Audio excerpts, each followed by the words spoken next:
Little quote, the consequence that's valuable is the one your dog decides is valuable, not you.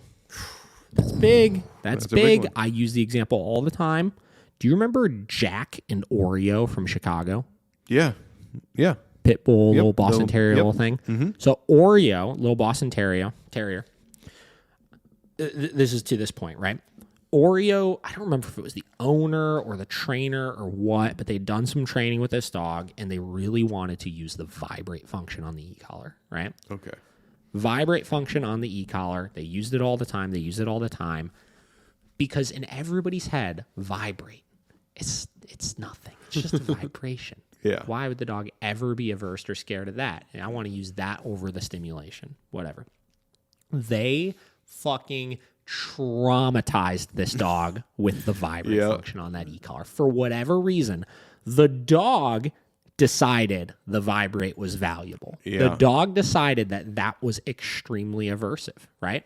When in actuality, when we started switching to just using the stim for the corrections with it, we saw him respond so much less dramatically to it because we were able to be more adjustable with it. It was something that he understood better. Same with the pet corrector, right? A lot of people compressed air. Can we just use that? That sounds nice, right? I've seen some dogs that the pet corrector is literally the end of the world to them. Yeah. You know?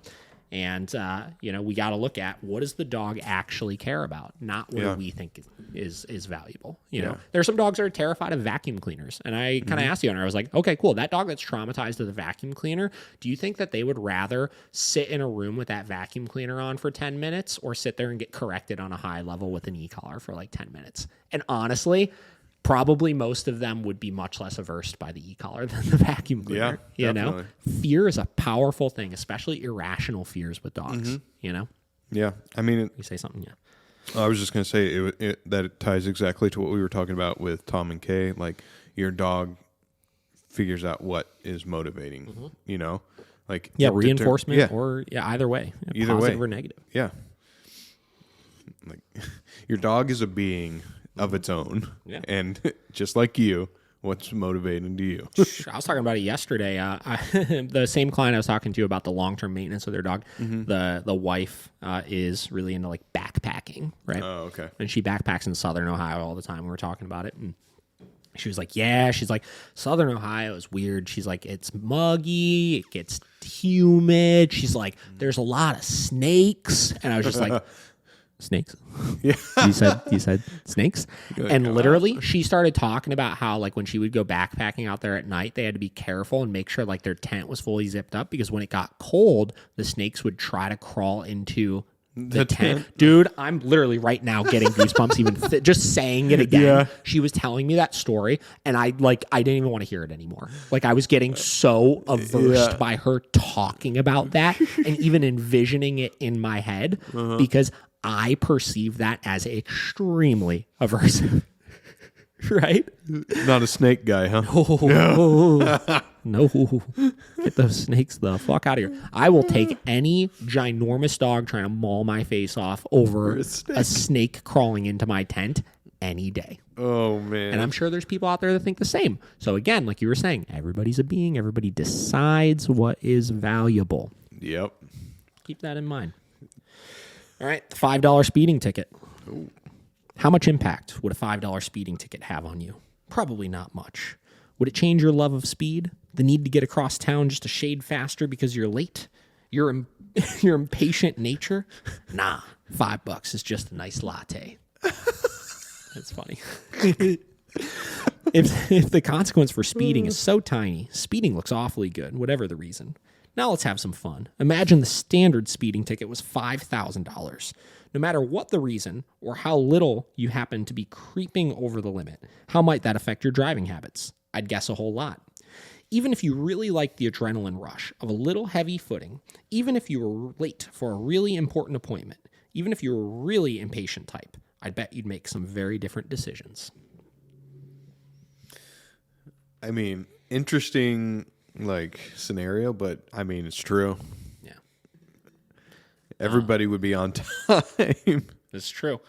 I think, or everybody would just be late. Or everyone would be late, yes. No, I think it's an interesting point. You know, I find people, it's a much more dangerous trap to fall into the trap of underwhelming your dog with your corrections than overwhelming your dog with your corrections. I think the fallout for underwhelming them is potentially more than overwhelming them, because here's the thing. If you are correcting your dog at low levels on the e-collar, or levels you perceive as motivating but really aren't, and you nag your dog, you start to kind of habituate them to that sensation over time, and they blow it off, and you wind up needing much higher levels later on. Or if you just start out at those high corrections, like we talked about in the first scenario with the dogs, of the dramatic dogs, and just kind of going right up into it at the higher levels, I think a lot of times you get a much quicker response if you're consistent about things. Now, you run the risk, obviously, of saying, okay, cool, if we're going to jump right into $1 million speeding ticket here, you know, the fallouts of if that happens one time, you know, are much higher, obviously, you know. You're going to care more about it, but you hit a point where you start completely shutting a person or a dog down in that point. But you have to figure out how to find that sweet spot when you're giving corrections for things, of being motivating enough, erring on the side of being a little more motivating than you need to, but not having it be just completely unfair as well. Yeah. You know? Yeah. You need it to be valuable, but not too valuable, but not valueless. Yeah. You know? And it's a hard one, you know, and you know, that's what I always say, you know, start high, right? And then little by little, you could back off as you need to, right? Or constantly make adjustments based on the dog. But if you're noticing, you know, and this is the benefit of isolating things, right? If we're isolating working a downstare, isolating jumping on people, you're going to see very quickly if what you're doing is working, right? Yeah. Have you corrected 50 times for the same thing over and over again? Then you could clearly tell yourself, this isn't working and I'm not being motivating enough. Yeah. Right? Are you correcting once or twice and it's going away completely? Perfect. Then you're probably in the right range. So you got to make those adjustments. All right. When consequences become significant, behavior changes for all of us. So same reasons and attractions, but totally different reactions. What changed? Just the momentary consequence and the awareness of what the consequence might mean to you. $5,000 is a lot of dough. In Dogland, I see the $5 speeding ticket issued, a bunch. And guess what goes along with that? Yep, not much.